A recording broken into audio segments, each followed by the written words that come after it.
안녕하세요. 이번 동영상에서는 CSS의 박스 모델에 대해서 공부를 해볼 텐데요. CSS를 처음 공부하시는 분이라면 박스 모델 개념에 대해서 꼭 이해하고 넘어가셔야 됩니다.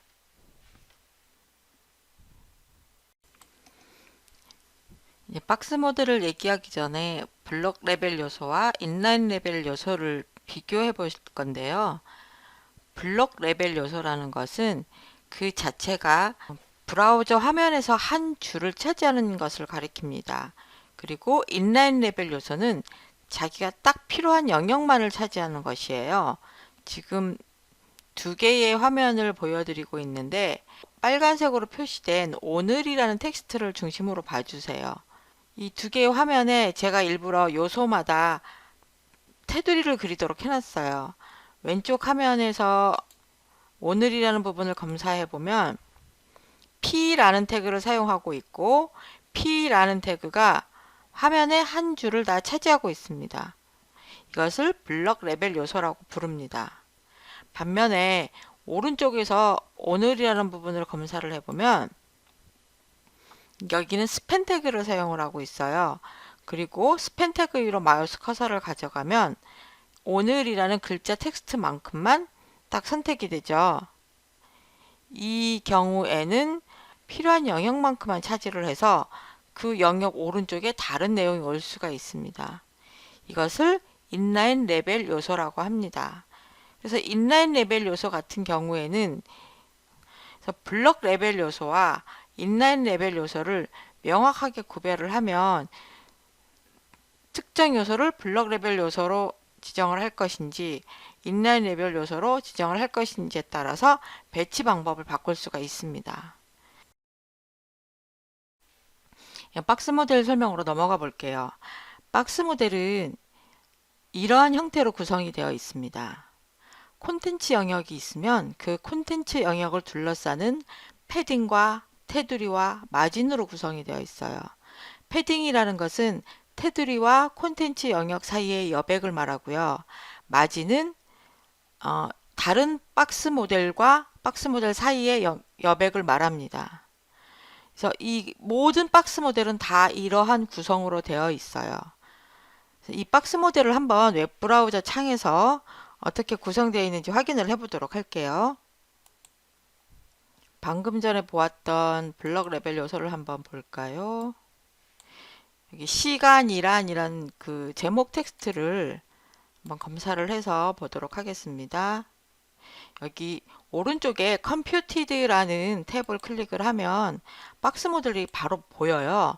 박스 모델에 보시면 이 부분이 컨텐츠 영역입니다. 그러니까 시간이란 하고 되어 있는 텍스트가 나타나는 영역이고요. 패딩 부분이 있어요. 패딩을 따로 지정을 해주지 않았습니다. 그래서 이렇게 그냥 하이픈으로 표시가 되고요. 보더 영역입니다. 보더 영역은 제가 테두리를 그렸었잖아요. 1픽셀짜리 테두리가 있습니다. 마진은 제가 따로 마진을 지정을 하지 않으면은 기본적으로 브라우저에서 지정한 마진 영역이 표시가 되고요. 제가 따로 마진 값을 지정을 해주면 그 마진 값이 표시가 됩니다. 그래서 이게 바로 박스 모델의 기본적인 형태입니다. 박스 모델은 콘텐츠 영역과 패딩과 보더 그리고 마진 이런 형태로 구성이 되어 있습니다. H1만 그럴까요? 아니요, P도 그렇게 되어 있습니다. P 어디냐면 영원히 살 것처럼 내일을 꿈꿔라고 되어 있는 P 부분도 마찬가지로 콘텐츠 영역과 패딩과 보더 그리고 마진 이렇게 세 개의 영역으로 네 개의 영역으로 이렇게 나누어져 있습니다. 자, 그러면 박스 모델에서 콘텐츠 영역부터 한번 살펴보도록 하겠습니다. 콘텐츠 영역은 실제로 내용이 들어가는 부분을 말하는데 그 내용이 들어가는 부분의 크기를 지정하는 속성은 width하고 height 값입니다. width 값을 이용을 해서 너비 값을 지정을 할 수가 있고요.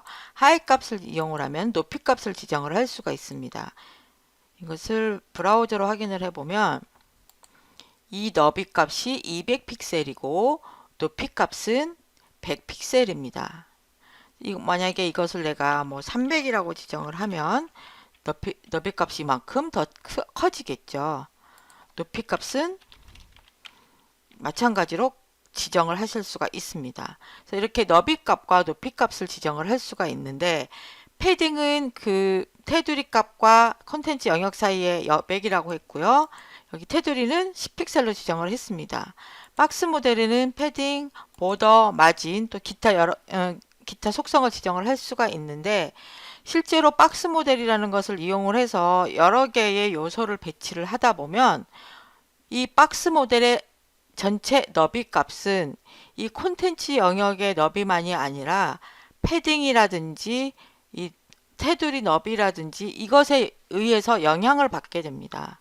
그래서 내가 이 브라우저 너비가 800픽셀인데 콘텐츠 영역이 200픽셀인 것을 계산을 해가지고 4개를 넣었는데 넘치게 돼요. 왜냐하면 패딩 값과 테두리 값을 계산을 하지 않았기 때문이죠. 그래서 이 박스 모델의 너비 값을 계산을 할 때 콘텐츠 영역의 너비만이 아니라 테두리 너비와 패딩의 너비까지 같이 계산을 해야 됩니다. 아주 머리가 복잡해져요. 그래서 박스 모델의 너비 값을 계산을 할 때 테두리 너비와 패딩의 너비 그리고 콘텐츠 영역의 너비를 한꺼번에 계산을 할 수 없을까? 하고 나온 속성이 있는데요. 그게 박스 사이징이라는 속성입니다. 여기다가 한번 새로운 걸 하나 만들어 볼게요.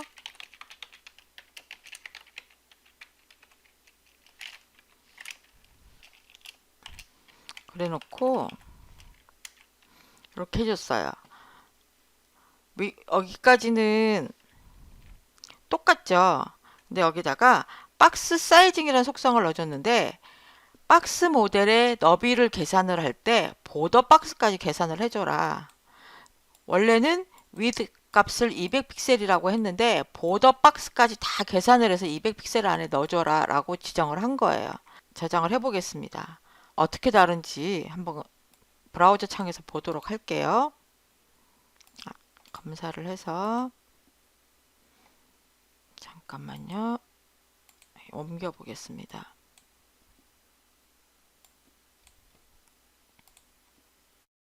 첫 번째 박스는요. 콘텐츠 너비 값이 200이에요. 패딩은 20이고 보더가 10입니다. 그러면 이 박스 모델의 전체 너비 값은 200에다가 양쪽에 20, 양쪽에 10 했기 때문에 전체 박스 모델의 너비 값은 260이 됩니다. 그래서 내가 얘를 어딘가에 배치를 했을 때 이 박스 모델의 너비 값은 260이다라는 걸 항상 염두에 두고 있어야 돼요. 그러니까 패딩과 보더의 너비 값까지 항상 염두에 두고 있어야 됩니다. 근데 두 번째 박스는 내가 콘텐츠 너비 값을 200이라고 줬죠. 근데 박스 사이징을 보더 박스라고 줬기 때문에 이 보더 박스까지 합쳐서 200이라고 지정을 했어요. 그래서 콘텐츠 영역의 너비 값은 140이 됩니다. 보더와 패딩까지 다 합쳐서 200이에요. 그래서 나머지 패딩 너비 값과 테두리 너비 값까지 고려를 해서 전체가 200이 되는 거죠. 그래서 계산이 좀 더 쉬워지는 거예요. 여러분이 나중에 뒷부분에 가서 웹 요소들을 배치를 해서 웹 브라우저 전체의 너비를 고려를 해서 웹 요소를 배치를 할 때 박스 사이징 속성이 얼마나 편리하게 사용되는지를 한번 경험해 보실 수 있을 것입니다. 다음은 자주 사용하는 박스 모델의 테두리에 대해서 알아보도록 하겠습니다. 테두리는 네 방향이 있습니다. 네 방향이 있는데 이 네 방향 각각에 따로따로 테두리를 지정할 수도 있고요. 한꺼번에 네 개의 테두리를 지정할 수도 있는데 한꺼번에 지정할 때는 그 지정하는 순서가 있어요. 순서를 꼭 기억을 해 주셔야 되는데 맨 먼저 시작하는 값은 탑부터 시작을 해요.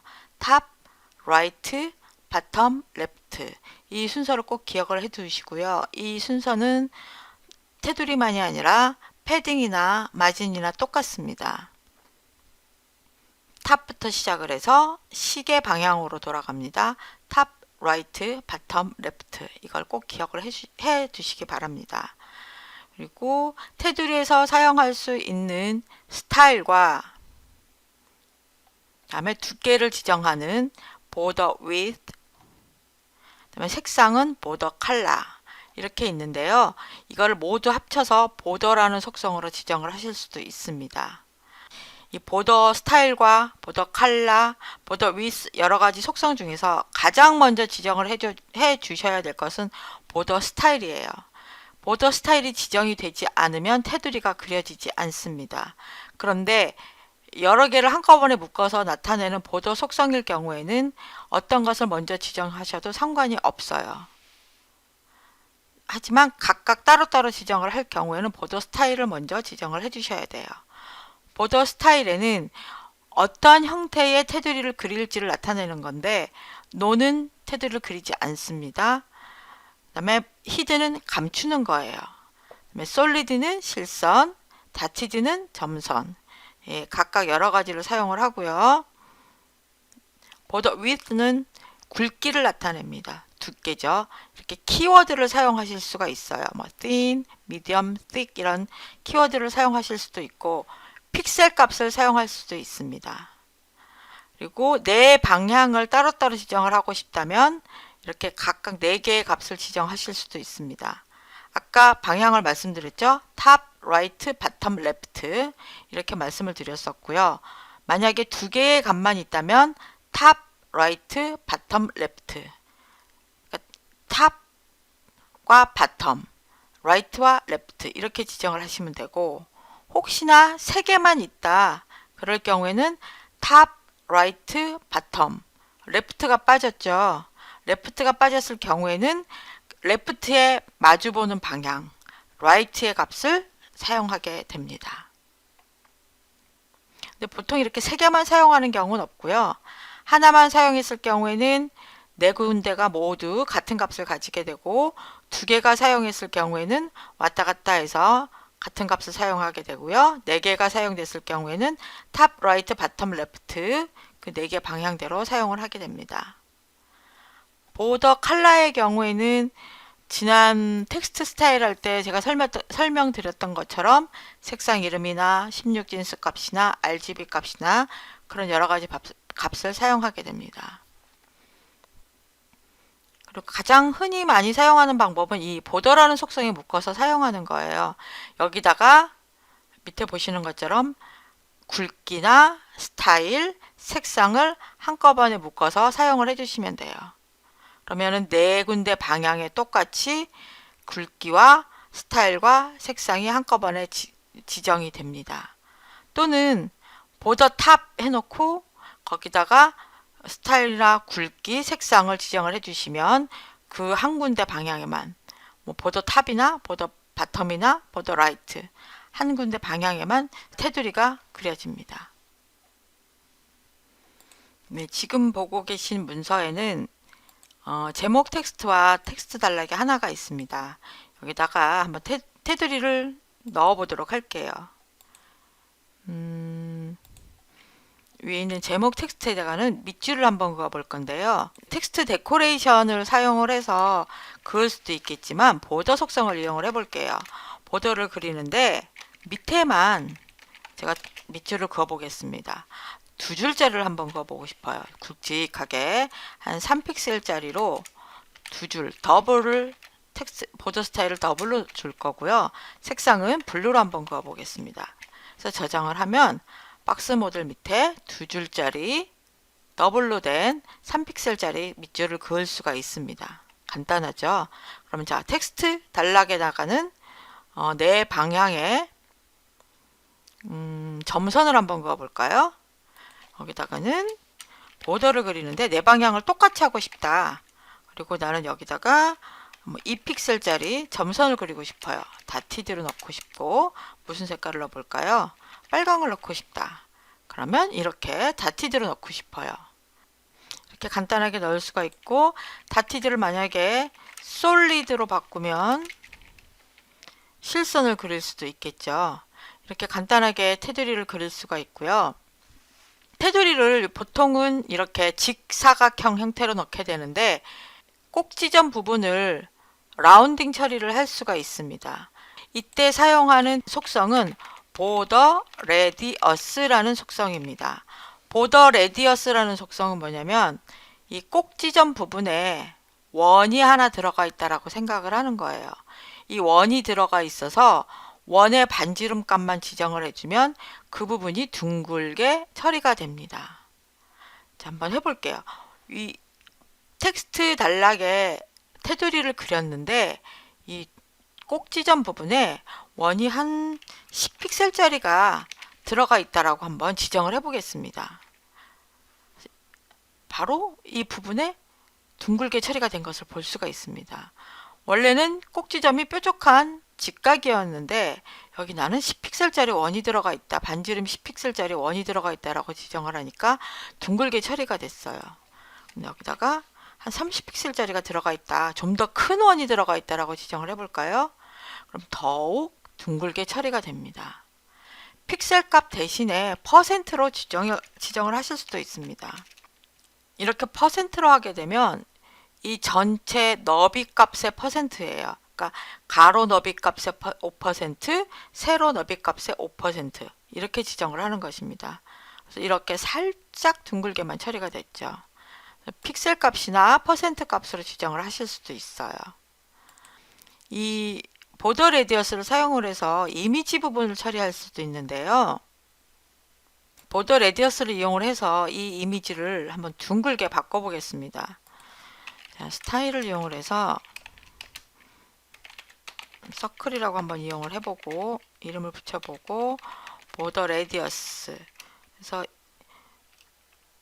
얘를 50%라고 하면 너비와 높이의 그 크기를 50%만큼 둥글게 처리를 해주는 겁니다. 그리고 이 이미지에다가 클래스 서클이라고 지정을 해주겠습니다. 저장을 해볼까요? 네, 이렇게 둥글게 이미지가 테두리가 처리가 됐습니다. 그러면 원래 있던 이미지를 이렇게 둥글게 만들 수가 있어요. 그래서 보더 레디어스는 아까처럼 이 꼭지점 부분을 둥글게 처리할 수도 있고요. 그 값을 50%라고 지정을 해주면 이 도형을 둥글게 처리할 수가 있습니다. 이제 박스 모델의 다음 요소인 마진에 대해서 알아볼게요. 박스 모델에는 여백을 조절하는 속성이 두 가지가 있는데 마진과 패딩입니다. 마진은 박스 모델과 박스 모델 사이의 여백입니다. 현재 보고 있는 박스 모델 주변의 여백인데요. 이 박스 모델에서 마진을 이용을 하면 요소와 요소 사이의 간격을 조절할 수가 있습니다. 그리고 마진 외에 패딩이라는 것도 있고요. 마진과 패딩을 한꺼번에 묶어서 설명을 드리도록 하겠습니다. 이 문서에서 div라는 요소를 이용을 해서 박스를 그렸습니다. 여기 콘텐츠 영역은 200, 너비 200, 높이 100이고 보더를 사용을 해서 실선을 그려줬어요. 첫 번째는 네 방향의 마진이 모두 50픽셀인 경우고요. 두 번째는 위아래 마진은 30픽셀, 좌우 마진은 50픽셀인 경우입니다. 세 번째는 탑, 라이트, 바텀, 그 다음에 레프트가 없죠. 레프트가 없으니까 오른쪽 20픽셀하고 똑같이 레프트도 20픽셀이 될 것입니다. 다음에 네 번째는 방향 4개가 있으니까 방향 그대로 탑, 라이트, 바텀, 레프트 값이 될 것입니다. 다섯 번째는 오른쪽에만 마진 값을 준 경우입니다. 이렇게 앞에서 배웠던 테두리와 마찬가지로 네 방향을 한꺼번에 지정할 수도 있고요. 2개 값만 지정할 수도 있고 3개, 4개만 지정할 수도 있습니다. 또는 특정 방향만 지정을 해서 값을 줄 수도 있어요. 이렇게 각각 방향에 따라서 이렇게 마진을 지정을 해준 모양입니다. 그래서 하나만 보도록 할게요.